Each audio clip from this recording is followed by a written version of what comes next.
Hey guys, it's me, Javier. Have you ever heard of the book, How to Make Friends and Influence People? Well, it turns out that con artists kind of have the same playbook. It's called The 10 Commandments for Con Artists, and they say it originated from Victor Lustig, who was the con artist who sold the Eiffel Tower not once, but twice, back 100 years ago.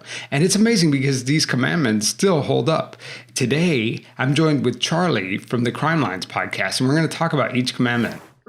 He is generally credited with these, though they may have been kind of a combination of a few con people. He is the one who's credited for them, and he definitely lived by them 100%. The first one on my list was be a patient listener. Mm-hmm. And that is key to any con because you have to hear the mark. And this is true with podcasting too, as well. If you're interviewing somebody, just listen. Mm-hmm. Be quiet. Let the other person fill the air, and you'll learn so much more about them. Because people hate silence, so they'll just, vomit out tons of information. And so that's a key point there. So what's the next one, Charlie? Yeah. So the other is to never look bored. You have to just be constantly engaged with the conversation. Give that person, again, being that patient listener, being really engaged in it. Then you look like you have a buy-in. So if we wouldn't have told people that these were the 10 commandments of being a con man, you would have thought that these points were taken out of the book, How to Make Friends and Influence People. Right? 100%. I don't know if you've read those books. They are to some degree about faking it. About faking it to just gently manipulate someone. I mean, obviously they're not looking to do it for malicious purposes. To get your ideas out there to get ahead in the corporate world. But I think con artists would be great in the corporate world. So never look bored is classic because you have to be engaged. You have to earn somebody's trust. You have to make them like you. And the way you make people like you is letting them talk and being engaged and interested in them. It's not about you, it's about them. And so the next bullet, the commandment was wait for the other person to reveal any political opinions and then agree with them. And that's, I think we all inherently know that too, right? Yeah, that one we definitely all know. And not just like political opinions, just kind of whatever. Worldviews. Yeah, worldview. If you're really trying to...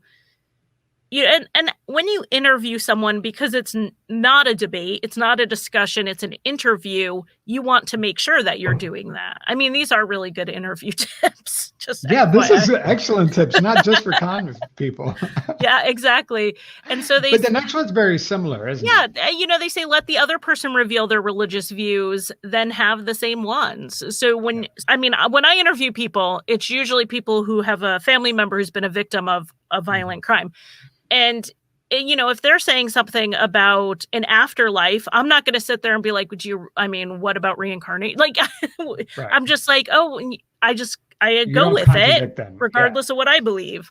So, I'm going to make all these my interview tips. Except the next one. No, this one. Don't do this one. This one's going to this will get me on Reddit. That's right. But the next commandment is hint at sex talk. Now, I kind of get it in the context of con artists because there has to be this sexual tension. I don't know how that works when it's not the opposite sex or when it is the same sex. I don't know what he meant in the context of the 1920s when he was around. Yeah, I'm almost wondering if this is about intimacy of conversation. And you're hinting at something that is taboo to talk about unless you're with someone you're comfortable with.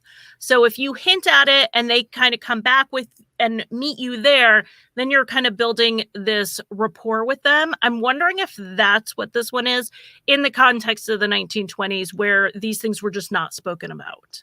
I think it's chiseling away into this hard exterior that we all have to create intimacy, right? So cross those boundaries. Thing, that's something we don't talk about. Politics. Well, we do now, but we shouldn't talk about politics. We shouldn't talk about religion, and we sure as hell don't share our intimate sexual details with people. So these three things are chipping away at that and getting closer to the inner core, which is what a con artist wants to do. I mean, yeah, you definitely want to break down boundaries to push someone further. I mean, the episode on Crimelines that's out this week is about a spiritual leader who moved almost into like a cult-like organization. And a lot of what it was her pushing people's boundaries. And once they start crossing certain lines, you know, they start feeling closer to her. Yeah. And so, yeah, they say, don't discuss illness unless some special concern is shown. I think some of these may really be specific to the 1920s, to the though. Time. Yeah. Yeah. Don't discuss illness. I don't know. Yeah, that one's a little specific, I think. But then the next one is never pry into a person's personal circumstances because they'll tell you eventually, which goes to the first rule, which is just be a good listener. You know, don't pry into their personal lives. Yeah, I mean, that puts people's guard up.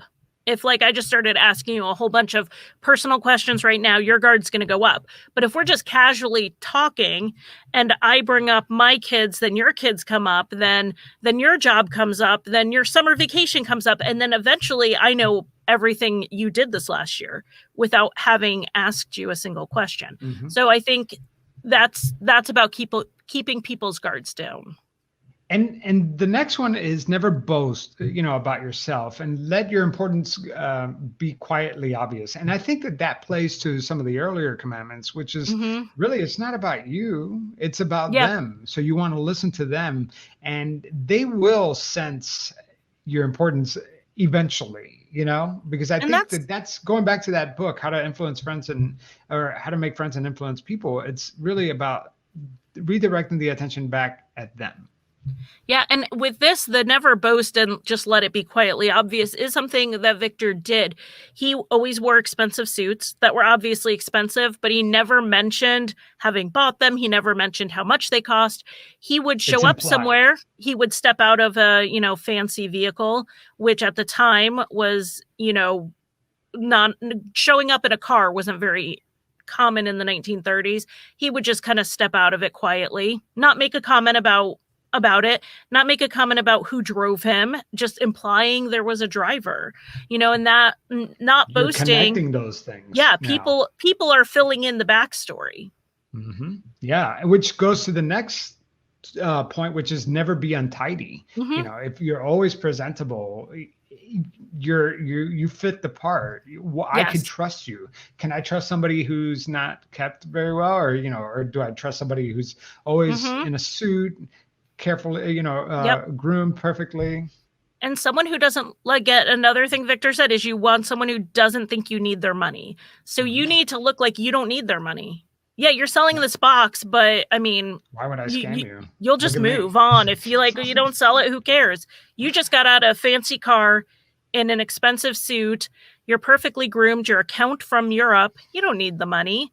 So that is absolutely something he put into practice. And I mean, the last one is never get drunk, which I think if you're ever lying, conning, trying to stay on top of something, you can't get drunk. Well, and this one's more about control, right? Because you could be drinking, but I've heard a lot of con artists, they'll have like a martini and they'll kind of carefully sip it, but they're not consuming it quite as fast as the other person. This happens a lot in date rape situations. Unfortunately, that is a con. You know, in all types of situations, you want to maintain control. Yeah. You can't maintain control if you're intoxicated. So that one makes a lot of sense. Yeah. And I mean, really, if you ever go to a meeting where it's like, let's meet for drinks and you're having a meeting, just pay attention to how much the other person's drinking versus you. Like if you're watching someone like nurse the same cocktail the whole night, you know they're trying to keep the upper, and you should too. I mean, we're just all a little bit more impulsive when we've been drinking and might say something we shouldn't say. So that's right. That's when the truth comes out. That's when the truth comes out. So you don't get drunk, but you know, if the other person happens to, and you're trying to con them, then good for you, right? Well, it's amazing that 100 years later, these 10 commandments, for the most part, hold up. Yeah. They are still true. And even like just the base of them, even if like things like, you know, talking about sex isn't that big of a deal, just the idea of violating someone's boundary, pushing their boundary till they let you in. And I think that's probably what that one's about. So yeah, it's really interesting to see how they hold up and how he used them all. Them all. And did a great job conning people. But, you know, he eventually got caught, eventually went to prison where, you know, they treated him like a con man when he got sick. You know, he got sick and they're like, well, he's a con man. He's trying to con us. They don't believe him. So, you know, I mean, I think it's kind of a fitting end to it. I mean, and it's the price you pay for violating everybody's trust. Yeah, exactly. You know, when people do catch on to you, they're not going to trust you again. Yeah. Well, you'd hope. And it's a sad way to end because, you know, at the beginning of this, you asked, would Victor Lustig have come on my show? I think he would have wanted to because they take a lot of pride in their work. But at the same time, the more exposure they have, the less their cons work. You know, if more people know about them. So it's kind of they're fighting that urge to celebrate their life's work. Most of the people you interview are after their career in whatever pretend thing they're doing, right? Yeah, I usually get them on the tail end, but you can make the argument that once you're a con artist, you're always a con artist. But it's a behavior. I believe in redemption too. And that's a big part of my show is that I always talk to them. I don't talk to them as, hey, you're a con artist. I talk to them like, can I understand? Can I sympathize where you're coming from? And a lot of them always have a redemption story, and they're at least trying, or at least say that they're trying to redeem themselves. And I believe in giving people a second chance, but I also believe that instinct and that urge is probably always there and really hard to fight. Yeah, I imagine when your behavior over years and years and years, and your first go-to has always been to lie or to look at it from what angle is going to benefit you, that's a hard behavior to stop. Yeah. So even if you're not conning people out of money, it would be difficult not to just manipulate people. Yeah. I mean, it'd be hard to just not use your powers to get just a little bit further ahead. And that's what it is. It really is a gift that they have. It's a gift that you can't teach. It's a gift that it has to come from the inside. They know it. They're so charming, and you can't teach that kind of stuff. Just they're born with it. Yeah. Yeah. Well, I am really glad we got together to collab. We will definitely have to do this again. Yeah. Well, thank you so much. We'll have to definitely do this again. Yes. Thank you so much, Charlie. All right. Bye.